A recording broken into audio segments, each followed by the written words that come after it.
So, Alec, let's talk about how the left has hijacked the word racism. Where'd you get that idea for a podcast? That's a brilliant idea. You're the one who suggested it. I know. Keep going. Anyway, and I think the reason why you wanted to start with the word racism, we're going to do, by the way, folks, we're going to do hijacking of a lot of other words. Nazi, gay, Islamophobia, phobia in general. We're going to do a lot of these hijack words. We're going to go through the whole dictionary. We're just going to go flip page by page. Right. Today we're just going to do racism. Okay. Here's where we got to begin. Now listen closely, folks, especially you subscribers, because I want you to get your money's worth, okay? There are no races in human biology. I'll repeat that. There are no races. You don't have to repeat something that's carefully noted in magazines like Scientific American, I believe National Geographic. People don't know this. They actually believe there are races. They believe there's a yellow race, and a black race, and a brown race, and a white race, and a green race, and a chartreuse, and a lavender race. Can I be the brown race? You already are the brown race. Well, that's right. Yes, yeah. No, I look white. Everyone, 2% African American. Well, you know the Alex, 2% African American. No, 2% African. Yeah, He's not any American. He's 98% Armenian and 2% African. Right. I know. But I still get to be a white supremacist. And you know the reason why? Because I look white. And I'm sure a lot of Jewish Americans, that especially conservative Jews, get in America, you know, they're called white supremacists. Ben Shapiro gets that all the time because he is white. Okay. Or he looks white, let's start with the fact that the biological fact, Alex. Okay, would you agree to the following argument? Since there are no races in human biology, therefore there can't be no racism. It's pretty hard to be racist or discriminate against races if there are no races. However, that doesn't really solve the problem of hatred towards the perception of another person being another race. So how do we identify this problem? We replace the word racism with the word bigotry because that's what we're talking about. I can be bigoted because you're from Africa or from Armenia, or that you're a Catholic, or that you're a homosexual, or whatever. I can be bigoted, but that's not racism. I'm not a homosexual.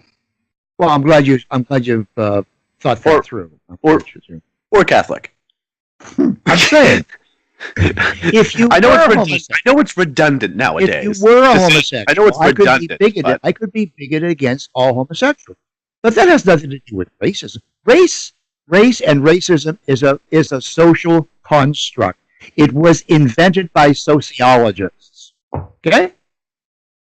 Actually, racism and all the other derivatives of the word, race has existed or the concept of race, the social construct of race has existed for a really long time. It really hasn't only been brought to question, I think, since the 1940s. Right. People, I mean, when you look at the biology and the science... I love it how you think the 1940s is a real long time. You're such a child. Oh, my gosh. Hey, the old geezer. What, were you born then or something? I was born in the 40s, okay? Yeah, I rest my case. Have another drink. I'll have another drink all day long. Thank you very much. So what's the purpose of the left hijacking the word racism? You explain it to me. Well, it's easier to divide people up. And by this I mean, what the left loves to do is they love minorities, but big minorities. Now, if you take the idea of minorities and protecting minorities to the furthest extreme, which is what conservatives do, you get the individual, which is most logical, because you shouldn't be dividing people up by their race or their gender or their whatever. You should be dividing people up by their individual natures, because people are individuals. I am almost 100% Armenian. I don't even feel That's not my identity necessarily. But what's the purpose So that's of the not the- left some of it. hijacking the word racism? I'm getting there. What's their You purpose? old whippersnapper, slow down. These people only have You 22 young minutes of timer, our slow time. Come on. Think Yeah, of we're our all- listeners. We're 5.5 Come on. minutes. You're the long-winded one anyway. Anyway, the reason why they do it is because it's easier to control a large group than it is a bunch of individuals. So Okay. instead of controlling, say, Ben Carson, they try and control all black people. Mm-hmm. Because it's way easier to control a couple million people with imagery and cultural messages that are specifically targeted towards your culture. Because whether or not biology says races exist doesn't matter. Esse es principi, which is, I believe, is Barkley or Berkeley, whatever, that old white guy's name. Bishop As he- Berkeley whispered darkly, "If I don't see you, you don't be you." There you go, exactly. He is this old philosopher dude that once said that to be is to be perceived. He coined the term SAS principi. So it doesn't really matter whether or not races exist biologically. They exist in the mind's eye. And for society, that's good enough. But why Now- is the left, especially black Americans, pushing racism so hard? You're going all around the answer, and you haven't hit it yet. You haven't hit the answer. I kept hitting it over and over and over. Yeah. It's because it's easier to control them. No, well, that control who? The Okay, black you people? tell. Why don't The you black tell people? me the answer? The Huh? black people? The black Yeah, people well, control black. All They're not minorities. interested in controlling the black people. They want to control white people. The purpose of hijacking the word racism is to use it as a baseball bat against white people, so that white people can be perceived, SAS percipi, white people can be perceived as the only ones who are racists. Ah, I see where you are confused. You were thinking of them hijacking the word racist. I was talking about them hijacking the word race. See, pretty much everyone agrees being a racist is a bad thing to be. Pretty much everyone is on that bill, assuming you believe in race. So if you believe that races exist, and you believe that discrimination against races is bad, then being a racist, a person who discriminates against race, is a bad thing. Right. How's my logic, Professor? Oh, it's fine, except your premises are all false. Right. That. Right. Exactly. It's a valid argument, but it's unsound. Exactly. So, getting back to what you were saying, why is racist? Why did they take control over that word? Yeah, it's to beat people into suppression. Now, what's fascinating about it is they don't use that old definition anymore. They have a new definition for racist. The most common definition of racist, or the normal definition, is when you use race to discriminate against another person. They don't When you use it that, as a slur. or to use it as a slur. But they never use that term. The far radical left. Instead, they've redefined it to be this: when a system of oppression is used against a minority, and so that way you cannot call a black person a racist. A black person can call a white person a racist, but it can't work the other way around. Yeah, now you're finally agreeing with me after you've spun all the way around the topic. Yeah, you're finally agreeing with me. No, The purpose of the Black Can't help it, Black but faster Lives than- Movement, the purpose of Antifa and Black Lives Movement, the radical left, is to convince white people that they are the only ones that can be racist. Black people cannot be racist by definition. By because this they new are always- by this new definition. New, old, it doesn't matter. Okay, this goes Well, if all it the way didn't back to 1962 when Orville Faubus and George Wallace stood in the doorway of the University of Alabama. Okay, this has been going on since that long period of time. Mm-hmm. The purpose of exploiting and hijacking the word racism is a raw, bald, naked push. Stop putting that image in my mind. That's disgusting. But what's fascinating about it is they don't go by this. They don't use this baseball bat of racist, this word racist, logically. They go by feelings. And case in point, Ben Shapiro and myself. Neither of us are majorities. Jewish people, Armenian people, they're not majorities. They're minorities, especially in America, at least, and certainly in the world. And historically, we've endured tons. Jews and Armenians have endured tons of oppression within the last 100 years. Are you kidding me? I'm not saying that we suffered more or that we're bigger victims than blacks, but it certainly is comparable to their sufferings. Nevertheless, because he looks white and because I look white, we both get called racist Nazis. And the reason is because they're not going by what is logically sound, but they're going by the premises that they feel as though we look white, and therefore we've profited from the system, because they believe everything in our system goes back to race. Every conceivable thing is all about race, which is, it's baloney, because I'm about almost as Armenian as they get. I don't really, contrary to what many of my friends think, I don't wake up in the morning every day and say, well, I'm Armenian, I'm going to do Armenian-y things today. It is a significant part of my identity, but only to some people do I make it. Every time you go into a restaurant, you say, I'm Armenian and I'm hungry. Well, I've seen you do that. Okay, I will take a pause right here. I mention I'm Armenian more frequently around my far-left identity politics friends. You know why? Because it drives them crazy to be constantly reminded about my ethnicity and my heritage and my background. They find it very annoying, and I'm all like, no kidding, you find it really annoying? So, let me ask you a question. I think this will drill down to the very essence of it. Do you think it's morally and socially acceptable for black people to dislike all white people? I'd say dislike now. Just whoa. What do you mean? Define white people.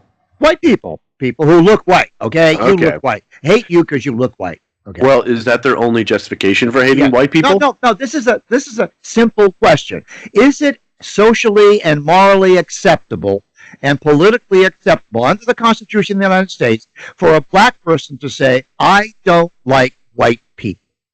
No, they have the constitutional right. They have the legal right. Yeah, good. Stop. Is it conversely okay for white people to say, I do not like black people?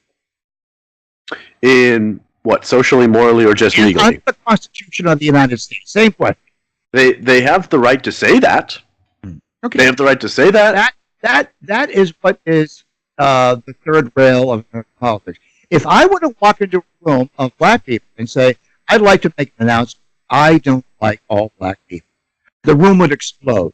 But routinely we see black people going before boards of trustees, community colleges, ranting and raving. Professors, white professors, by the way, and saying, I don't like people. And they claim that they have a constitutional right, and I agree, they do. But that is relevant and immaterial to their demands. If they have any, they don't really have any. I believe that they're equally bigoted to say that. Now you got it. The root of this whole problem is bigotry, not racism. Bigotry.